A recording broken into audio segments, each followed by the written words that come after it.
हजारों की संख्या में वहां पर सिनॉप्सिस और थीसिस है। आप वहां से अपने विषय की, अपनी यूनिवर्सिटी की। नमस्कार साथियों, आप सभी का इस क्लास में स्वागत है। आज हम चर्चा करने वाले हैं सिनॉप्सिस और थीसिस के बारे में कि सिनॉप्सिस कैसे तैयार करें, शोध प्रारूप या शोध रूपरेखा किस प्रकार से तैयार करें, और साथ में ये चर्चा करेंगे कि थीसिस है वो किस प्रकार से लिखें। तो हम पहले 2 क्लासों में चर्चा कर चुके हैं कि पीएचडी क्या होती है और जो हमारा रिसर्च प्रपोजल होता है वो क्या होता है। अगर आपका पीएचडी में एडमिशन हो जाता है तो पहले कोर्स वर्क होगा, और कोर्स वर्क कंप्लीट होने के बाद में आपका रजिस्ट्रेशन तभी होगा जब आप सिनॉप्सिस जमा करवाओगे।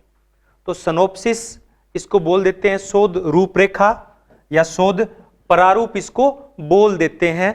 तो ये कोर्स वर्क के बाद हमें तैयार करना होता है, और इसके बाद में एक डीआरसी यानी डिपार्टमेंटल रिसर्च कमेटी बैठती है, वो हमारी सिनॉप्सिस को अप्रूव करती है, उसके बाद हमारा रजिस्ट्रेशन होता है। तो हम किस प्रकार से अपनी शोध रूपरेखा यानी सिनॉप्सिस तैयार करें, तो इसका जो फ्रंट पेज है वो एक बार मैं चर्चा कर लेता हूं। इसके बाद में हम चर्चा करेंगे इसके कौन कौन से चरण हैं, किस प्रकार से हम सिनॉप्सिस तैयार करें। तो जब भी आप कोई सिनॉप्सिस तैयार करोगे सबसे पहले उसका टॉपिक देना पड़ेगा। क्या देना पड़ेगा? उसका टॉपिक क्या है, शीर्षक क्या है, फिर जिस विश्वविद्यालय से, जिस डिपार्टमेंट से, समाज विज्ञान में ही है अपने ज्यादातर, तो ये हमें प्रस्तुत करना होता है। फिर उसका हम लोगो लगा सकते हैं। फिर अगर शोध प्रारूप यानी सिनॉप्सिस है तो शोध रूपरेखा या शोध प्रारूप लिख सकते हैं। अगर थीसिस है तो यहाँ पे शोध प्रबंध लिख सकते हैं, थीसिस लिख सकते हैं। इधर जो शोध निर्देशक होता है उसका नाम आता है, इस तरफ शोधार्थी है उसका नाम आता है, रिसर्चर का नाम आता है, और अंत में कौन से विभाग से कर रहे हैं और किस विश्वविद्यालय से कर रहे हैं का नाम आता है। तो ये हमारा फ्रंट पेज होता है।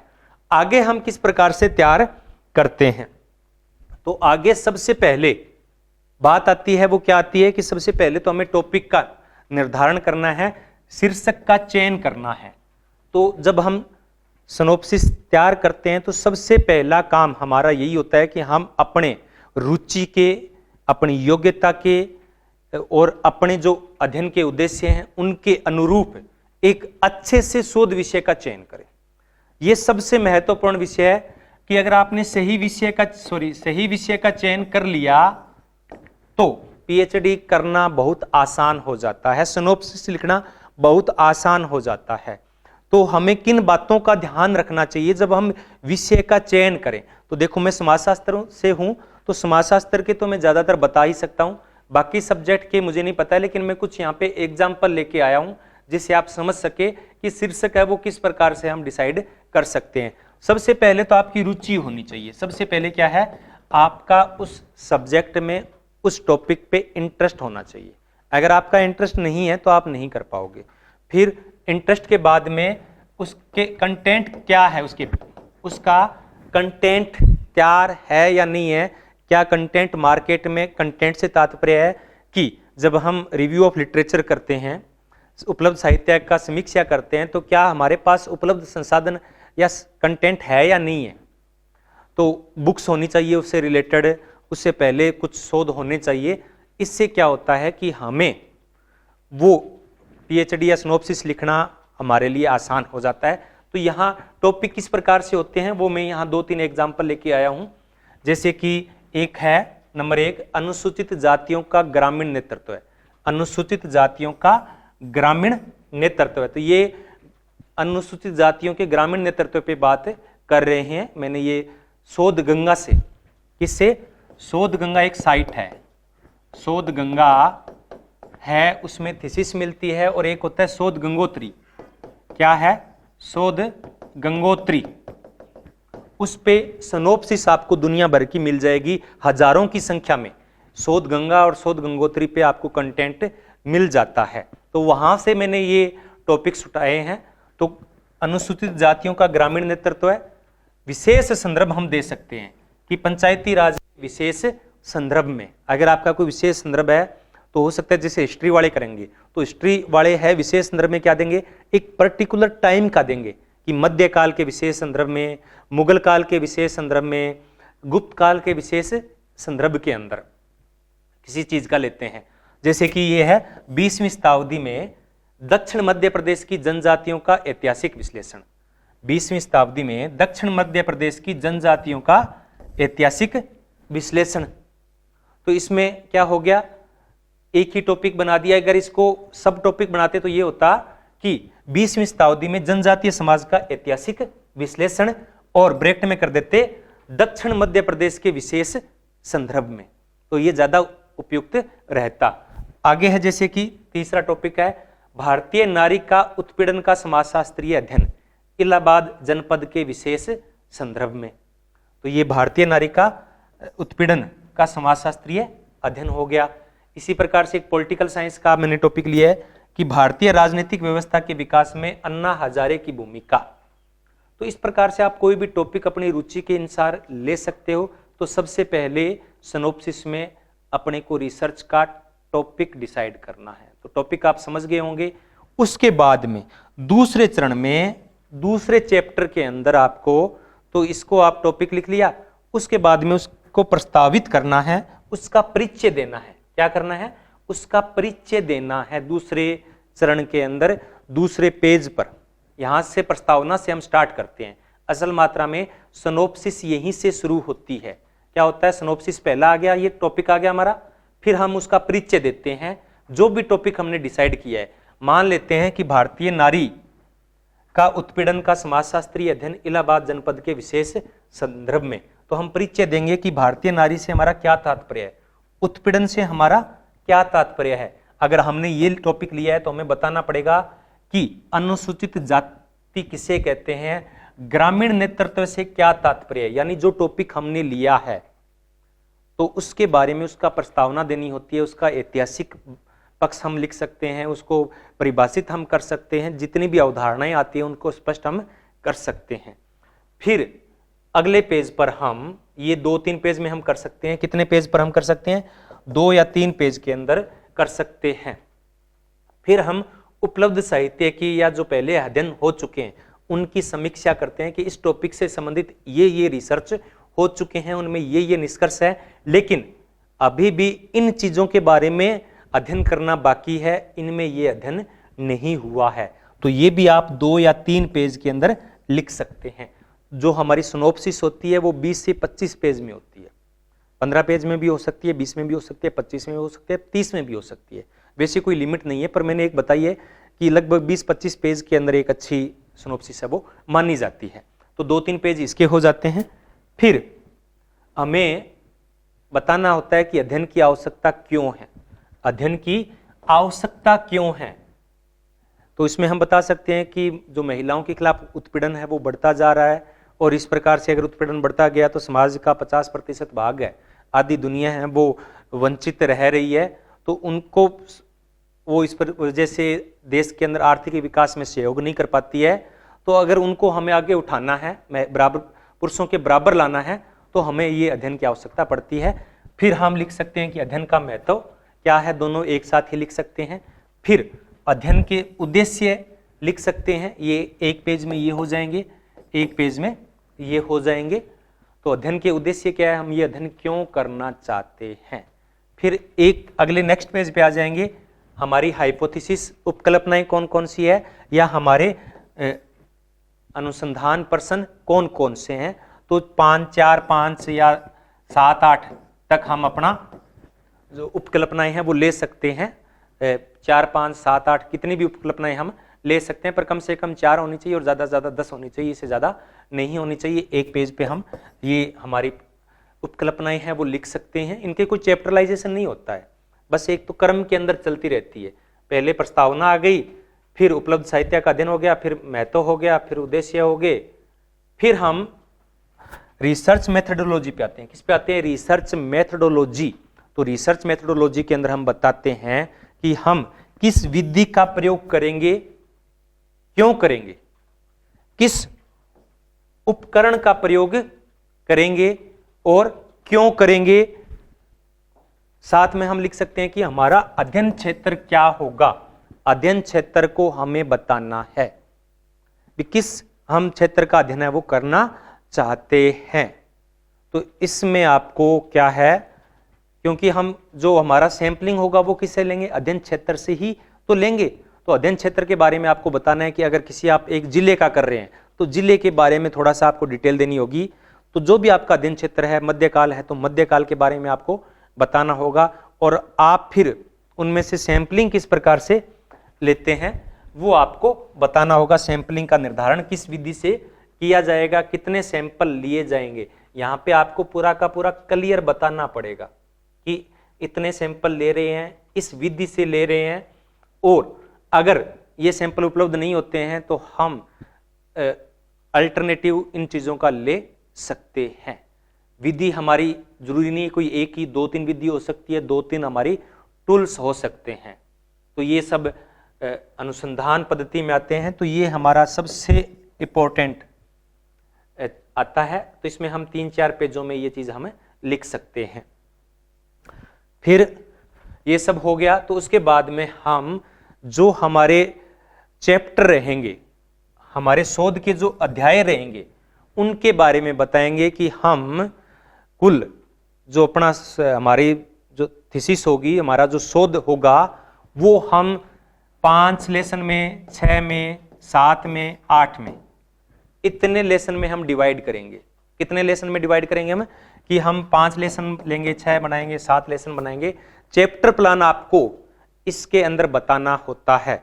चैप्टर किस प्रकार से तैयार करते हैं इसकी चर्चा हम अभी करेंगे।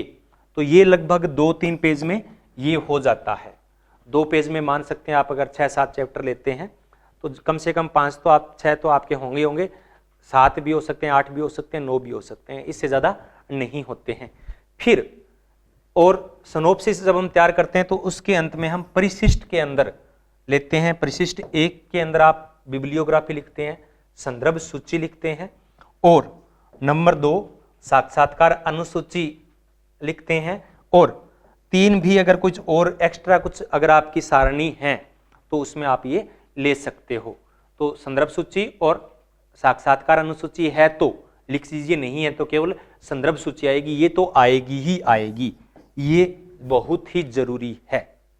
तो इस प्रकार से हम लगभग 15 से 20 या 20-22 पेज का एक शोध प्रारूप तैयार कर सकते हैं। तो समझ में आ गया होगा। एक बार मैं दोबारा रिपीट कर देता हूं कि किस प्रकार से आपको शोध प्रबंध लिखना है। ये आपके शोध प्रबंध का प्रारूप रहेगा, ये फ्रंट पेज रहेगा, और सबसे पहले आप टॉपिक लिखेंगे। टॉपिक के अंदर एक सब टॉपिक होता है, तो ये ऊपर ही ऊपर लाइन में आ जाएगा टॉपिक, और उसके जब हम कोई चीज ब्रैकेट में लिखते हैं ना विशेष संदर्भ में, तो वो इसके नीचे आ जाएगी। लेकिन एक और बता दूं मैं कि इस रिसर्च डिजाइन के अंदर, सिनॉप्सिस के अंदर सबसे इंपॉर्टेंट चीज यही होता है, टॉपिक ही सबसे महत्वपूर्ण होता है। बाकी तो हम जो प्लानिंग की है वो चेंज कर सकते हैं, लेकिन इसमें किसी प्रकार का चेंजिंग नहीं कर सकते। तो आप जब भी टॉपिक डिसाइड करो सोच समझ कर करना, उसमें हम एक मात्रा को भी नहीं कर सकते, क्योंकि इसके आधार पे हमारा पीएचडी में रजिस्ट्रेशन होता है। अगर कुछ यूनिवर्सिटी करती है तो उसकी प्रक्रिया बहुत लंबी होगी, क्योंकि इस नाम से आपका रजिस्ट्रेशन हो चुका होता है। तो सिनॉप्सिस में, शोध प्रारूप में सबसे इंपॉर्टेंट चीज टॉपिक ही होती है। तो टॉपिक को आप सोच समझकर डिसाइड करें। तो हमारा टॉपिक हो गया, उसके बाद में पहला पेज हो गया हमारा टॉपिक, ये उसमें हम थोड़ा डिटेल दे देते हैं, शोधार्थी का नाम, निर्देशक का नाम और विश्वविद्यालय का नाम। उसके बाद में हम शुरू करते हैं, क्या शुरू करते हैं, उसके बाद में जो पहला पेज है उस पे लिखेंगे हम प्रस्तावना या परिचय। क्या लिखेंगे, परिचय लिख देंगे। तो उसमें हम ऐतिहासिकता से लगते हुए कि महिला सशक्तिकरण पे लिख रहे हैं तो महिला सशक्तिकरण को इतिहास से उठाएंगे। सबसे पहले उसके ऐतिहासिक पक्ष का करेंगे कि ऐतिहासिक पक्ष उसका क्या रहा है, ये समस्या कुछ ले रहे हैं तो वो कब से है। फिर उसकी जो अवधारणाएं होती है उन अवधारणाओं को हम स्पष्ट करेंगे। जैसे मैंने कल चर्चा की थी कि आप कर रहे हो कि युवाओं में मादक द्रव्य सेवन की प्रवृत्ति क्या है, तो आपका युवा से तात्पर्य मतलब क्या है, तो युवा किसको मान रहे हो, आपको यहाँ स्पष्ट रूप से बताना पड़ेगा कि 15 से 45 वर्ष के जो लोग हैं उनको हम युवा मानते हैं। बच्चे किनको मानते हो, तो जो 18 वर्ष से कम आयु के बच्चे हैं उनको हम बच्चे मानते हैं।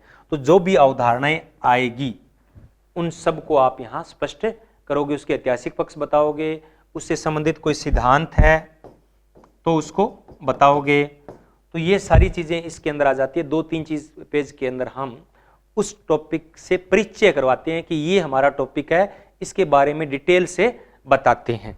फिर दूसरे पेज पे आपको क्या करना पड़ता है, दूसरे पेज के अंदर आप है वो उपलब्ध साहित्य का अवलोकन करते हो कि इससे जो उपलब्ध साहित्य है, रिव्यू ऑफ लिटरेचर है, उसमें बताते हो कि ये वर्तमान के अंदर जो हम अध्ययन कर रहे हैं उसकी स्थिति ये है, इससे पहले ये अध्ययन हो चुके हैं, तो इसके बारे में आप बताते हो। 2-3 पेज के अंदर ये बताते हो।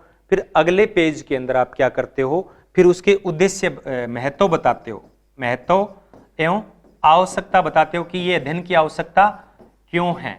फिर एक पेज में ये आ जाता है, फिर उसके आप उद्देश्य बता देते हो, या तीनों को एक साथ ही आप लिख सकते हो। फिर आप उसके जो उपकल्पना है वो बताते हो कि आपकी हाइपोथेसिस आप क्या क्या ले रहे हो।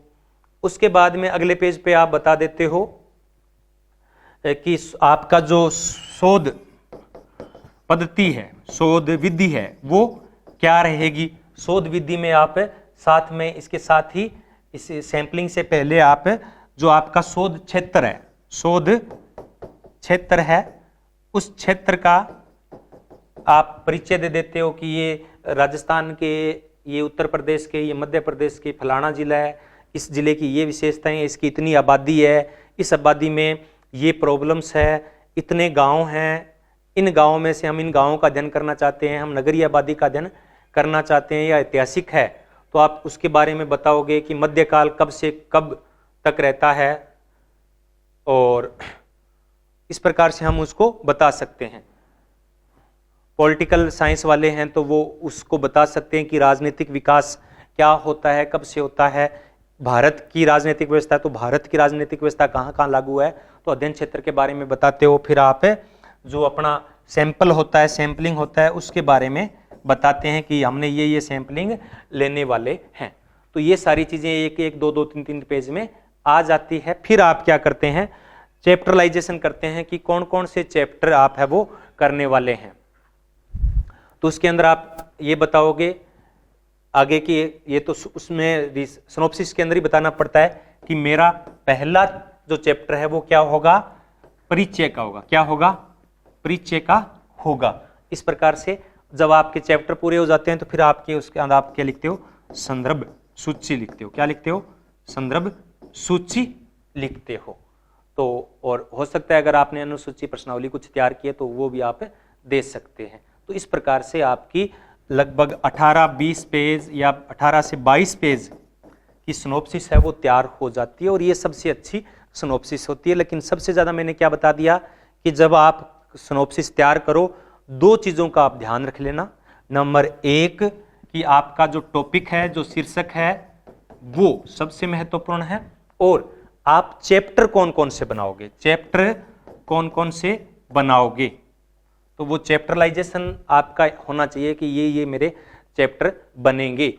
चैप्टर में फिर भी चेंजिंग हो जाएगी, रिसर्च मेथोडोलॉजी में आप चेंजिंग कर सकते हो, सैंपलिंग में चेंजिंग नहीं होगी। आपको लगे तो रिसर्च मेथोडोलॉजी में थोड़ी बहुत चेंजिंग हो सकती है, लेकिन इसमें आप चेंजिंग है वो नहीं कर सकते। तो ये आपकी सिनॉप्सिस है वो तैयार हो जाती है।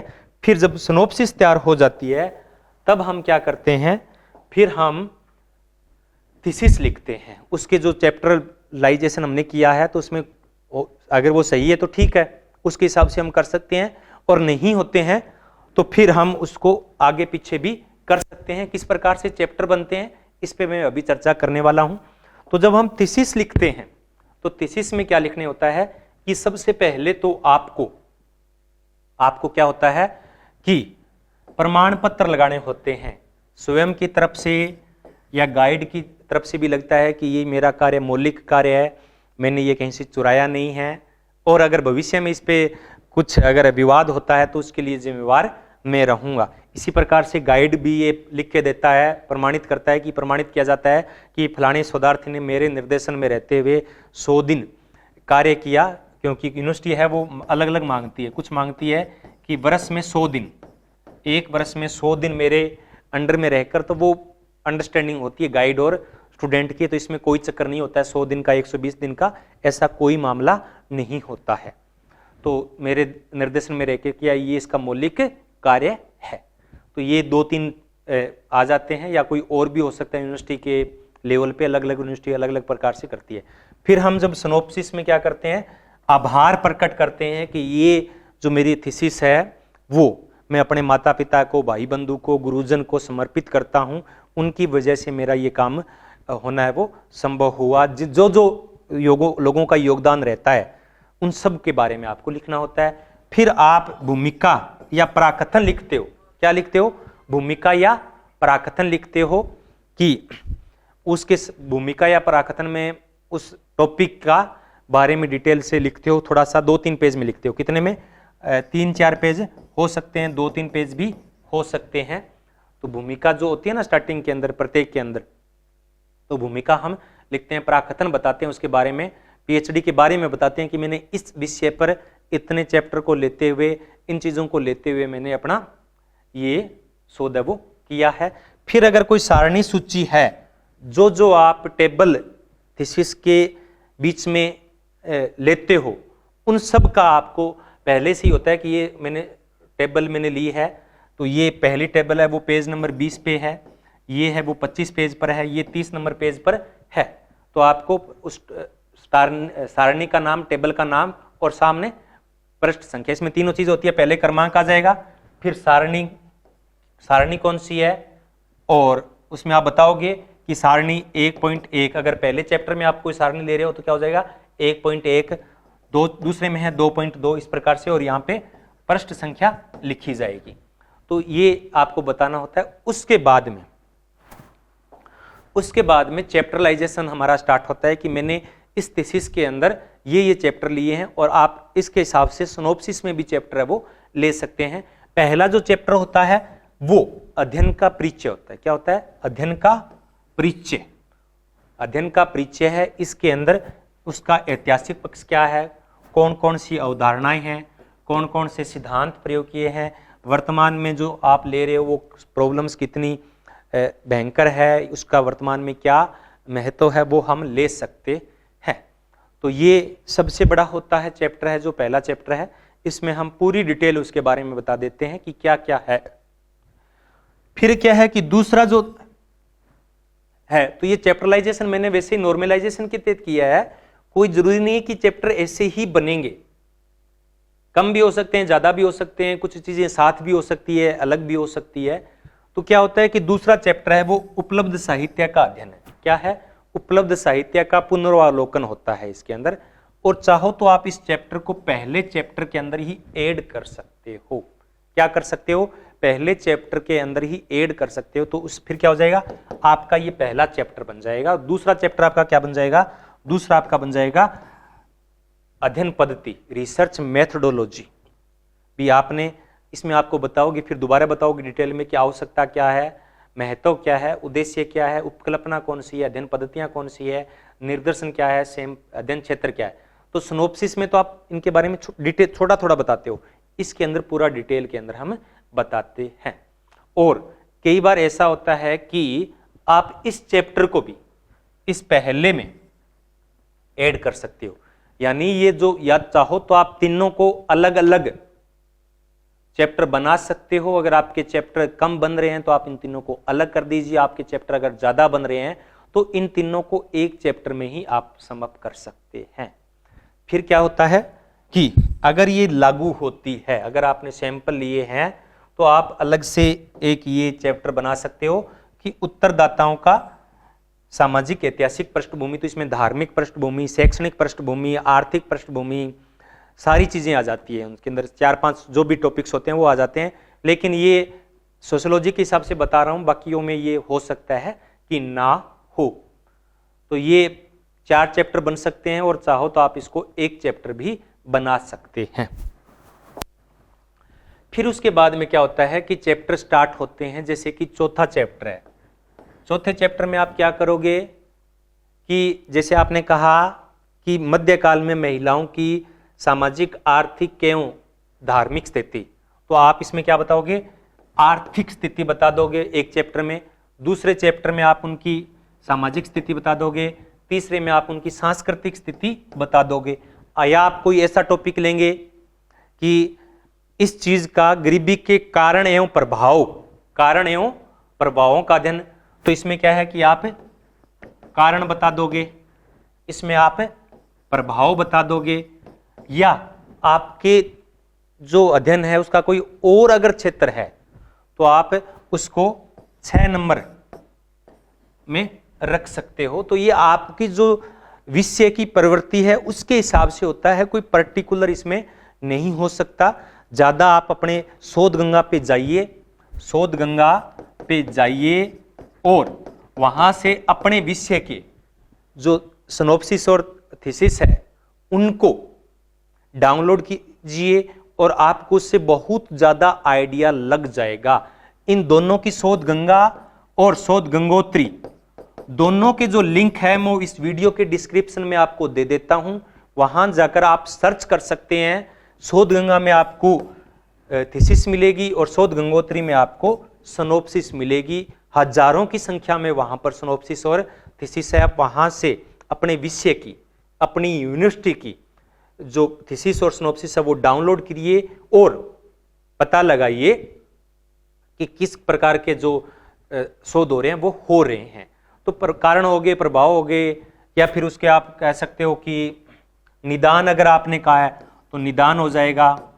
आपने राजनीतिक पक्ष को लिया है तो राजनीतिक पक्ष हो जाएगा। तो इस प्रकार से आपके विषय के हिसाब से ये चैप्टरलाइजेशन है वो बनेंगे। और अंत में क्या होता है कि निष्कर्ष और सुझाव जो लास्ट होता है उसमें क्या होता है, निष्कर्ष एवं सुझाव होते हैं। तो 3 चैप्टर है वो सभी में समान रहेंगे, बाकी जो अध्ययन की प्रवृत्ति है, शोध का विषय है, उसके हिसाब से चेंज हो जाएंगे। ये 3 चैप्टर कौन कौन से रहेंगे? एक अध्ययन का परिचय, ये आप सबको देना पड़ेगा। दूसरा है जो अध्ययन पद्धति है, ये आपको बतानी पड़ेगी। और तीसरा है निष्कर्ष और सुझाव आपको देने पड़ेंगे। इसमें आप शोध की सीमाओं को भी लिख सकते हैं, आप शोध की परेशानियों को लिख सकते हैं कि मुझे शोध के अंदर ये परेशानी आएगी। और सुझाव होते हैं कि जो आगे इस विषय पे अगर कोई पीएचडी करना चाहते हैं तो उसके लिए सुझाव होते हैं कि देखो मैंने ये पीएचडी किया तो मैंने इसका तो अध्ययन कर लिया, लेकिन मुझे लगता है कि इस टॉपिक को भी अध्ययन किया जा सकता है। तो मेरा जो आगामी शोध करता है उनके लिए सुझाव है कि आप इस टॉपिक पे शोध कर सकते हैं। मुझे इन परेशानियों का सामना करना पड़ा, तो आप पहले से इनके लिए जागरूक रहें। फिर साक्षात्कार अनुसूची या संदर्भ सूची या कोई और परिशिष्ट है, इसको बोलते हैं परिशिष्ट, तो वो भी आप है वो लिख सकते हैं। तो इस प्रकार से आपकी सिनॉप्सिस और थीसिस है वो तैयार हो सकती है। फिर भी आपकी कोई क्वेश्चन बच गए हैं तो आप कमेंट के माध्यम से पूछ सकते हैं। तो ये क्लास अगर आपको अच्छी लगी हो तो चैनल को लाइक, शेयर एंड सब्सक्राइब जरूर करना, और अगर कमियां लगी है तो वो भी आप हमें जरूर बताना। और शोध गंगा और शोध गंगोत्री पे आप अपनी पीएचडी करने से पहले जरूर जाना, ये मेरी राय है। आपने इतने प्रेम से मुझे सुना, इसलिए आप सभी का बहुत बहुत धन्यवाद।